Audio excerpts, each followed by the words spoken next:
Welcome. I'd like to present the paper Non-Random Weight Initialization in Deep Convolutional Networks Applied to Safety-Critical Artificial Intelligence. The running order is as follows. There's an introduction with the motivation, novelty and background. Then there's some challenges of the convolutional layer, the proposed method, some results, and then some conclusions. So as the motivation and novelty, we're interested in the area of artificial intelligence and safety-critical applications for dependable systems, and one of the issues that occurs around about that is the initialization state, creating variations in accuracy from learning sessions which are visible over regularization. The novelty that comes from the proposed method is we achieve a better accuracy than the random forms. It's robust to HE initialization. Accuracy that is higher is achieved first time, so therefore reduces development times, and it achieves lower loss during learning, so it learns earlier, which is less unlearning of the initial state, and perhaps enables smaller data sets. So the previous work looked at just perceptron layers in its form, and the first paper in that respect achieved an almost equal performance to the random forms, showing the viability of non-random forms. And then it was followed up using the Gloria-Xavier initialization limits with that form, and achieved an equal score, showing that we can get an equivalence with a non-random form but with repeatable determinism. So therefore Gloria-Xavier initializations and HE initialization particularly are of interest to us, as HE initialization is regarded as the state of the art. So what we can see in that previous work is on the left hand side is the random weights after learning. We can see that they are diffused and random in nature, and we can see on the right with the non-random form that was used with the perceptron layers that there is a correlation between the pixel images and the number of nodes, and that the activations are in adjacent nodes, and therefore that is an advantage to rule extraction, as the generalization step is simplified as the activations are adjacent to each other. So what we wanted to do was achieve a way of doing this with convolutional layers, and we knew that the intuitions from the previous work wouldn't relate directly because they had the intuition that the fully connected layers of perceptron layers meant that the weight order wasn't important, and therefore the non-random initialization would be less complex than the convolutional layers because weight order sequence is important, and therefore we would need a new technique. So the test case that was used for this is the same test case that was used in the perceptron layers, but it's the convolutional version of it. And the first step towards that, because we're embracing the Gloria-Xavier limits, was to calculate all the weights and the image sizes, because they're calculated in different ways than the dense layer perceptron versions, and have inheritances. And so what I've done here is I've calculated the weights and the image sizes for every layer in the model. What we therefore do is then apply those sizes and calculate the limit values, which we will then apply our techniques within those limits. So what we wanted to do was have a technique that would have stripes and curves, because those are generally accepted as being important to filters, and they're also in tune with intuitions from Hoogle and Weasel with experiments with spider monkeys under light anesthetic. And what we wanted to do was also have a number sequence which would allow us a number of filters, so that we could have a number of these forms that were different. And some previous work that we had conducted on least adjacency with shuffles seemed to have properties that could be quite attractive to this. So one of those properties that was quite attractive was turning vectors horizontally to vertical. And we can see here is a number sequence at the iteration 1, I think is in black, and then at the second or penultimate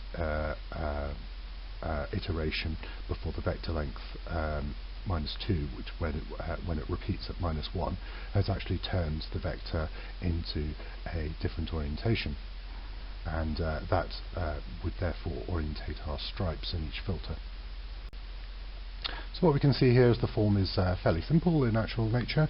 What we do is we take the data set that we have, the addresses, we split them by 2 so that they've got gaps. We take the end half of the data set, reverse it, and put it into the gaps of the first end of the data set.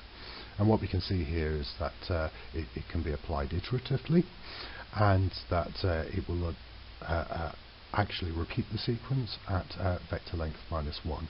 What we might also notice is that the first element in the vector was unchanged and didn't move. That wasn't really important for the shuffles, but it would be an importance here.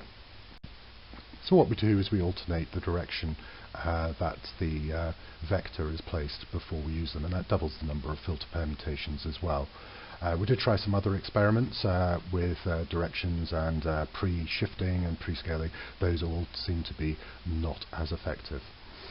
However, what we also wanted to do is within those addressings, the values within those, we experimented with different number sequences like the linear ramps and the sinusoidals, like we had experimented in the previous work in perceptron layers. And what we found was sinusoidals actually provided a better result in the convolutional layers.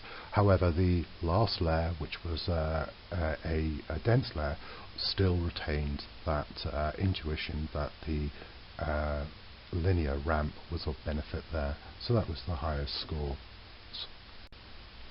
So what we can see here is actually looking at some of those number sequences. We can see the filters here. I think there's 32 of them in this particular model. And between the random and the non-random form, what we can see is the non-random forms are more striped and the random forms are more speckled.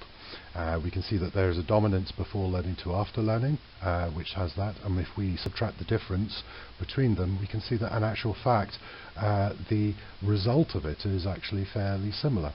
In actual fact, we would say equivalent, but in actual fact we know the performance is better from the non-random scheme. And the reason for that is this form actually induces earlier learning. It has less unlearning of the previous state. Therefore, more of the data set is used earlier. And what we can see is that at batch 100, that the loss has reduced to a lower value quicker in the non-random forms, and there's around about 1.75, and in the random forms is still getting going in the learning of the unlearning of the initial state, and is around about 2.0. We can also see that that effect is the same whether we use the shuffle or the non-shuffle. Remember, this is the first epoch after learning. So then what we wanted to do was check to see if this form would be robust to HE initialization. We didn't use HE initialization right from the start because the baseline value, which had the baseline model, which had been optimized with HE initialization, it would have been unfair to just switch that to HE initialization and then use other forms without some rigorous optimization stage. So what we did is we checked for HE initialization robustness, and what we can see that in every case, in every shuffle, iteration, and in every epoch, that the value in actual fact has benefited. And what we can see is the best benefits come in the first epoch, which is what we might expect because that is the epoch after learning, and therefore it would have the benefit of that extra learning earlier. So in terms of what we achieved a higher accuracy. In actual fact, in the first epoch, it's around about 2.8%, which is certainly worth having. Over the entire data, over the entire epoch of the models, it diminished down to about 0.5, but it's still positive.